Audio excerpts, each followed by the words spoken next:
अवधि टाइम्स में आप सभी का स्वागत है। फिलहाल हम लोग बात करेंगे भारतीय जनता पार्टी का जो अभी जदुवंशी सम्मेलन हुआ था बिहार के पटना में, उसके बारे में बात करेंगे कि आखिर क्यों भारतीय जनता पार्टी को किसी जाति का सम्मेलन करना पड़ा, और वो भी खास करके यादव जाति का सम्मेलन क्यों करना पड़ा। उसका नाम रखा गया था जदुवंशी सम्मेलन। भारतीय जनता पार्टी हर चीज को थोड़ी संस्कृति से जोड़ करके और लोगों को खुश करने के लिए राजपूत को 80 किलो को भाला समा देता है। समझ रहे हैं कि लोग एक पर गर्व करित रहो और बाकी तुम अपना नौकरी वोकरी तुमको वैकेंसी निकाले चाहे नहीं निकाले कोई दिक्कत नहीं है, ठीक है। तो उसी तरीके से यहाँ पे भारतीय जनता पार्टी ने यादवों का सम्मेलन करवाया बिहार के पटना में। उसका नाम रखा गया जदुवंशी सम्मेलन।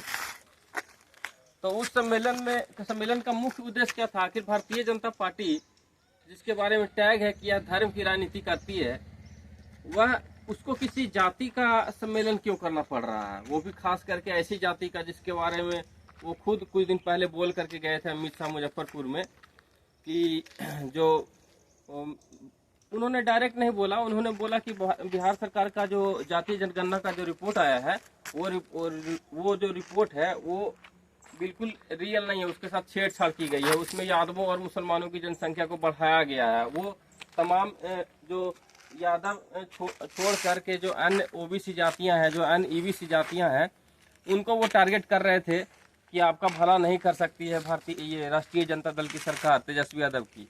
जबकि अगर सोचने वाली बात है कि मुख्यमंत्री बिहार के नीतीश कुमार हैं, तो उन्होंने अपने कुर्मी जात वालों की संख्या क्यों नहीं बढ़ा ली? बढ़ानी तो चाहिए थी, सबसे पहले तो कुर्मियों की संख्या बढ़नी चाहिए थी ना। तो भारतीय जनता पार्टी की जो राजनीति है वो कहने को तो धर्म की राजनीति है, लेकिन धर्म के नाम पे भी वो लोग चंदाखोर और राम के नाम को बेचने वाले देश के युवाओं को दंगा में धकेलने की राजनीति है उनकी। और दूसरी बात मैं कहना चाहूँगा कि ये अन्य जो क्षेत्रीय दल हैं उनको ये बोलते हैं कि ये जातिवादी पार्टियां हैं, ये परिवारवादी पार्टियां हैं, जबकि ये खुद जो है धर्म से लेकर के और जाति का सहारा ले रहे हैं चुनाव जीतने के लिए। और लोगों को इसका क्या मतलब उद्देश्य क्या हो सकता है? आखिर भारतीय जनता पार्टी जैसी पार्टी को जदुवंशी सम्मेलन क्यों करना पड़ रहा है, आप कुछ बता पाएंगे? अच्छा, यदुवंशी सम्मेलन कहाँ है? बिहार में हुआ था? यस। तो उसमें क्या है, एजेंडा क्या है, क्यों करवा रहा है? मतलब तो ये यदुवंशी सम्मेलन करवा रहा है जनता पार्टी भारतीय, और कहती है कि हम जाति की राजनीति नहीं करते हैं। अरे तो भैया यदुवंशी समाज बिहार में 14% है, तो वो उनको वोट के रूप में कन्वर्ट करना चाह रही है। इसमें तो आपको दिक्कत है क्या? कुछ दिन पहले अभी तो कह रहे थे कि ये लोग अपना संख्या बढ़ा करके, तो पहले इनको वोट नहीं चाहिए, अच्छा, फिर डैमेज कंट्रोल कर रहे हैं। हमें तो यही प्रतीत हो रहा है। ओ, पहले क्या बोल रहे हैं कि जो नहीं चाहिए इनका वोट? यादव का संख्या तेजस्वी यादव ने बढ़ा रखे अपने पास, का जनसंख्या तेजस्वी यादव ने बढ़ा दिया जाति जनगणना में। हाँ, तो बढ़ा दिया तो दिक्कत क्या है? देश का बढ़ रहा है संख्या, तो हाँ, तो कोई हम पे आक्रमण नहीं करेगा, हम मजबूत हैं, तो क्या दिक्कत है जी इसमें? बढ़ा दिया तो यादव समाज को आपने टारगेट किया ना एक तरह से कि अच्छा, कि तोहनी के गलत, तुम्हारा इतना संख्या नहीं है, तुम्हारा जात वाला जो उप मुख्यमंत्री है लालू यादव जो है वो तुम्हारा संख्या को बढ़ा दिया। तो फिर आप जो जदुवंशी सम्मेलन जो कर रहे हैं, हाँ, तो ये डैमेज कंट्रोल है क्या? अच्छा है? हाँ, उसी का डैमेज कंट्रोल कर रहा है फिर आप कैसे बोलते कि हैं नहीं आप सही है आप जो यादव कि हम मिला के चल रहे हैं यादवों को? फिर कैसे बोलते हैं कि आप धर्म की राजनीति करते हैं, जाति की राजनीति नहीं करते हैं? इसका मतलब जहाँ जैसा चाहें वैसा आप कर सकते हैं। आपके लिए चुनाव जितना ज्यादा जरूरी है, धर्म जरूरी नहीं है, जात जरूरी नहीं है। तो चुनाव जीतना क्या कांग्रेस के लिए जरूरी नहीं है क्या? ये भारतीय जनता पार्टी के लिए जरूरी है सिर्फ? तो चुनाव जीतने के लिए कम्युनिस्ट के लिए जरूरी नहीं है? ये लोग कुछ भी कर सकते हैं। अच्छा, ये लोग कुछ भी कर सकते हैं और बाकी सब दूध का धुला है। माने भारतीय जनता पार्टी ही सबसे बर्बाद पार्टी है, यही कहना चाह रहे हैं आप? तो भारतीय जनता पार्टी क्यों नहीं यहाँ पे, जब यहाँ पे सरकार थी तो क्यों नहीं यहाँ पे शिक्षकों की भर्ती कर दी थी लगातार? उत्तर प्रदेश में भारतीय जनता पार्टी कब यहाँ सरकार है भारतीय जनता पार्टी का इधर? अभी नहीं, रिसेंटली अभी 3 साल पहले तो 15 साल तक तो भारतीय जनता पार्टी ही थी ना नीतीश कुमार के साथ गठबंधन में थी। लेकिन मेन फ्रेम में पार्टी कौन है आगे? मेन फ्रेम का तो छोटी पार्टी थोड़ी थी यार, दोनों की बराबरी का हिस्सेदारी। छोटी पार्टी आप भारत में बड़े लेवल पे पार्टी है और बिहार में संख्या कम है, तो छोटी है पार्टी ना बिहार में जी। बिहार की तरक्की में वो बोलते थे ना, भारत में आप तोप है, बिहार में है ये नहीं है, तो छोटे हैं आप नीतीश कुमार आप पे कंट्रोल करेगा। अब आप कैसे आप मान लिए कि वो भारतीय जनता पार्टी कर लेगा? इससे पहले जो बिहार में जो गति होती थी कि बहुत बिहार तेज प्रगति कर रहा है नीतीश कुमार के शासन काल में, तो उसमें क्यों ये लोग लेते थे कि भारतीय जनता पार्टी, यहाँ जंगल आज खत्म हो गया तो नीतीश राज आ गया ना जी, माने भाजपा का राज आ गया तो जंगल आज खत्म हो गया। अच्छा। और राष्ट्रीय जनता दल के राज आ गया तेजस्वी नीतीश कुमार के साथ में, तो फिर से जंगल राज आ गया। तो तुम बोल रहे हो कि तुम मंगल राज लेके आते हो, हाँ, तब मंगल राज में तुम क्यों नहीं नौकरियां दे देते हो सबको? अच्छा, तो मंगल राज में नौकरी नहीं मिला? किसको नौकरी नहीं मिला? कहा हम तो बोल रहे थे कि मंगल राज उत्तर प्रदेश में है ना, योगी का शासन है ना उत्तर प्रदेश में। हाँ, तो वहाँ क्या 4 साल से शिक्षकों की नियुक्ति नहीं निकली है। 69,000 शिक्षक भर्ती योजना को और रोक दिया गया है। उसमें जितनी भी एग्जाम्स होती है सारे एग्जाम्स के पेपर लीक होते हैं। तो यूपी के लड़के लड़कियां आ रहे हैं बिहार में नौकरी करने, टीचर बन रहे हैं। कहाँ हैं आप? उत्तर प्रदेश को यहाँ पे नौकरी करने आना, बिहार आना पड़ रहा है सर। देखिए तो ये तरक्की हुआ ना बिहार का। हाँ, तरक्की हुआ तो बिहार बिल्कुल। भारतीय जनता पार्टी कर दिया, जो कह रही है कि हम आपको बढ़ा देंगे। अच्छा, यादव लोग वोट करो हमको, मांझी लोग वोट करो हमको, सब लोग हमको वोट करो, हिंदुत्व के नाम पे वोट करो, हिंदुत्व को हम बढ़ाएंगे। अच्छा, तो ये काम तो कर रहा है यहाँ पे इस बिहार का सरकार जो अभी है तत्काल। यूपी के से लड़का लड़की भी आ रहा है नौकरी करने, हम तो काम करवाए हैं उन लोग। करना चाहिए ना भारतीय जनता पार्टी वालों को उत्तर प्रदेश में, और जहाँ जहाँ इनकी पार्टी है वहाँ ये सिद्ध करें कि देखिए हमने कितने लोगों को रोजगार दे दिया, कितने लोगों को नौकरियां दे दी, देखिए यहाँ पे कितनी खुशहाली है। तो देश में आपका 9 साल से शासन है, देश में बेरोजगारी आपको कितना बढ़ गया है। यहाँ पे 80% जनता तो 5 किलो अनाज लेती है जाकर के लाइनों में खड़े होकर के। देश का जनता इस हाल में लेकर के आ गए हैं ये। इनको होना चाहिए था कि जो 5 किलो अनाज लेने वाली जो जनसंख्या है देश में, वो घटनी चाहिए अगर देश का विकास हो रहा है तो। 5 किलो अगर, अच्छा, 80 करोड़ अभी जनसंख्या 5 किलो अनाज ले रहा है। अनाज लेने जाते हैं लाइन में खड़े होकर के। और ये खुद सरकार बोल रही है कि हम 80 करोड़ को दे रहे हैं। वो पूरा एकदम गर्व के साथ कह रही है, जबकि शर्म की बात है। समझे, सोचने वाली बात है कि जिसको शर्म के साथ बोलना चाहिए कि यार हमारे देश में बहुत गरीबी है, जो 80 करोड़ जनता हमारी भूखमरी में जी रही है, जो 5 किलो में अनाज देता हूँ, उसको गौरवान्वित महसूस करके मैं अपना फोटो टांगता हूँ, छपवाता हूँ, देख करके मैं बड़ा बड़ा आयोजन करता हूँ कि देखिए झोला वितरण कर रहे हैं, झोला वितरण कर रहे हैं विज्ञापन के साथ। तो इस देश की जनता को, भारत के लोगों को, बिहार के लोगों को भी समझना चाहिए कि भारतीय जनता पार्टी के चक्कर में नहीं फंसे। और हमको अगर कोई व्यक्ति बोलता है कि निष्पक्ष पत्रकार नहीं है, हाँ भाई, ये भी आप पे आरोप लगा है मानवेंद्र जी कि आप नहीं पत्रकार नहीं है, आप निष्पक्ष पत्रकार नहीं है। हमको मानिए निष्पक्ष पत्रकार, हमको मान लीजिए कि कांग्रेसी है, हमको मान लीजिए कि वामपंथी, हमको मान लीजिए कि आरजेडी के ये है, समझ रहे हैं। अच्छा, लेकिन हमको भारतीय जनता पार्टी टिकट देगी विधायक का तो हम खड़ा हो जाएंगे, हम उस दिन भाजपाई बन जाएंगे, समझे। ये हुआ रियल। हमको as a Bihari, as a हमको राष्ट्र भारत के नागरिक, हमको फायदा चाहिए, जनता का कल्याण चाहिए, जनता को शिक्षा चाहिए, पढ़ाई चाहिए, दवाई चाहिए, रोजगार चाहिए, नौकरी चाहिए। जनता को पकोड़ा नहीं बेचना है। नहीं, अब पकोड़ा बेचना है जिसको भाई कम स्किल्ड है तो बेचेगा। ऐसा क्या दिक्कत है? पकोड़ा बेचना गलत काम नहीं है, क्यों बोल रहे हैं कि नहीं बेचना है? वो बोल रहे हैं पढ़े लिखे युवाओं को पकौड़ा बेचना चाहिए, क्या दिक्कत है पकौड़ा बेचने में?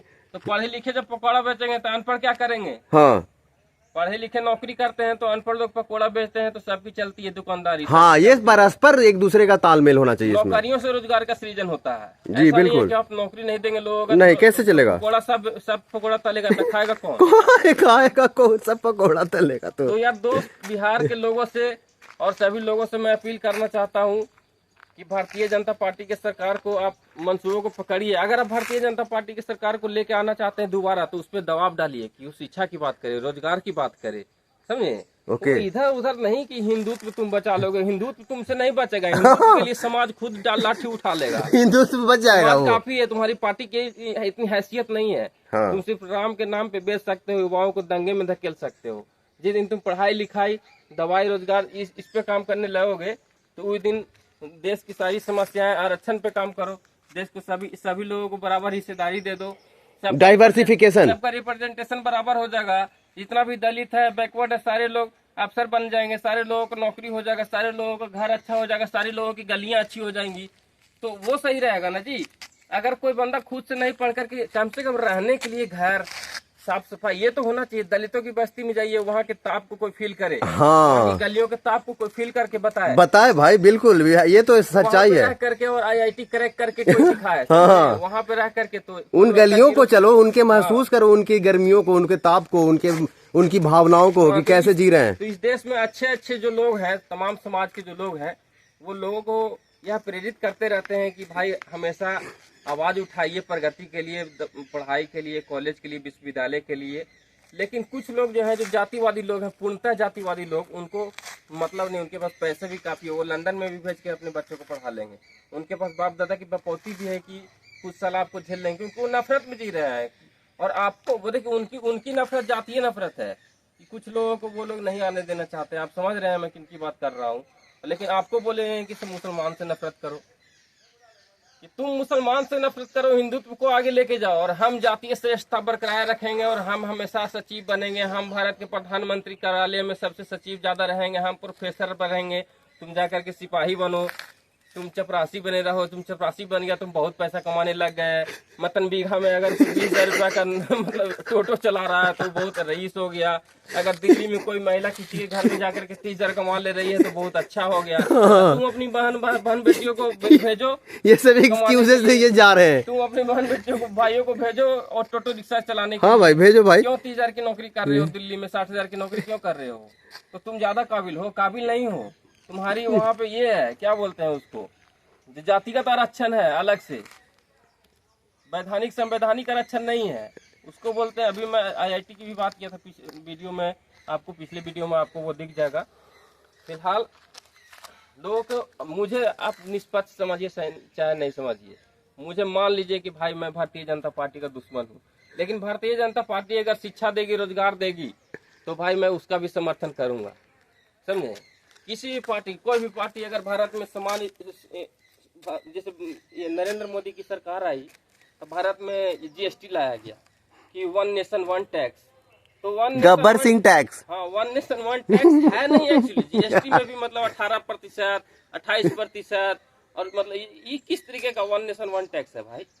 तो फिर भी आपने कुछ टैक्सेस को ये करने का काम किया, राउंड अप करने का काम किया कि भाई इतनी सारी वस्तुओं पे, तो आपने आटा पे टैक्स लगाने का काम किया, आपने स्वच्छता टैक्स लगा दिया, आपने भाई भारत में 108 रुपये लीटर आदमी पेट्रोल खरीद रहा है इस देश में, फिर भी इस देश को अच्छी सुविधाएं नहीं मिल पा रही हैं लोगों को। यहाँ पे राफेल जो है, मतलब कितनी संख्या में राफेल को खरीदा जाना था, कितने सस्ते में, और सरकार ने कितनी महंगी राफेलें खरीदी। तो तमाम यहाँ पे घोटाला है भाई, यहाँ पे तमाम जातिगत घोटाला है। जाति के आधार पे आप यहाँ पे ये कर रहे हैं, हिंदू राष्ट्र की स्थापना करना चाहते हैं। हिंदू राष्ट्र का मतलब ही होता है कि हिंदू का उसमें राष्ट्र नहीं रहेगा, वो ब्राह्मण राष्ट्र हो जाएगा। कैसे कैसे? हिंदू राष्ट्र का मतलब क्या होता है? हिंदू में सबसे, हिंदू तो जातियों में बटा हुआ चीज है ना जी। हिंदू बोलने से होता है कि हिंदू बहुत एक हो। हिंदू एक कैसे है? हिंदू में डोम है, चमार है, जादव है, मुसर है, मांझी है, पासवान है। अच्छा, एक नहीं है फिर इसे मिलके है क्या है? एक नहीं है। एक है तो एक सांस्कृतिक रूप से एक है ना। तो पॉलिटिकल रूप से तुम कहोगे कि हिंदू बन के भाजपा को वोट दो, हाँ। तो हम राज करेंगे और तुम हमारा सेवा करो, तो वैसे नहीं चलेगा ना। राजपाट के लिए सिर्फ बात नहीं है, यहाँ पे अच्छा स्वास्थ्य सुविधा होना चाहिए। और कौन इस पार्टी को स्वास्थ्य सुविधा को लेकर के आएगी? अगर स्वास्थ्य सुविधा यहाँ अच्छा कर दिया जाएगा और आपको रोजगार ही नहीं दिया जाएगा, आपको वंचित कर दिया जाएगा तमाम शिक्षण संस्थानों से और तमाम नौकरियों से, तो आप उसका लाभ नहीं ले पाएंगे ना जी। सारी जगह तरक्की हो जाएगी, जमीनें महंगी हो जाएगी, आप गरीब रह जाएंगे, आप कितना फिर आगे बढ़ पाएंगे? तो वक्त है, अभी ही जाग जाइए, अभी ही जागिए, अपने अधिकारों को पहचानिए और उस दौड़ में शामिल होना है। इस देश में तमाम लोग का बराबर अधिकार है संसाधनों पे। इस देश में जो जन्म ले लिया, हाँ। उसका जाति और इसके आधार पे किसी के साथ भेदभाव नहीं होना चाहिए। अब बोलिए कि जाति की बात करना तो खुद ऑटोमेटिक भेदभाव की बात है, लेकिन जाति की बात करना भेदभाव नहीं है। जाति के आधार पर सबको रिप्रेजेंटेशन दे दीजिएगा, सबको प्रतिनिधित्व दे दीजिएगा, तो ऑटोमेटिक वो जो है बंदा बराबरी के आ जाएगा। तो आप बराबरी में आप कैसे बराबरी कर पाइएगा? अगर कोई बंदा सामने दलित डीएम है, कोई एक सवर्ण डीएम है, तो वो लोग दोनों लड़ेगा, वो लोग दोनों समझदारी होगा ना कि टैलेंटेड है, पढ़ा लिखा है। हाँ। अगर वो उसके अंदर जातीय भावना होगी भी सवर्ण के अंदर में कि मैं सर ये हूँ, फिर भी उसको लगेगा कि जहाँ पे तुम हो वहाँ पे तो ये भी है, तो फिर किस तरीके का तुम ऊँचो भाई? दोनों सेम पोस्ट पे है, तो उसको समझ में आएगा, सोचे विचारेगा। और जो बंदे के अंदर जाति की हीनता है वो भी सोचेगा कि मैं भी डीएम हूँ, तुम भी डीएम हो, तो तुम ऊंच कैसे हो, मैं नीच कैसे हूँ। तो शिक्षा स्वास्थ्य की बातें होनी चाहिए।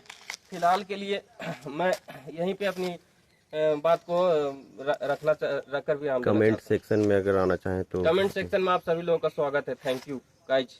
माँ बोधी टाइम्स को सपोर्ट किया जाए।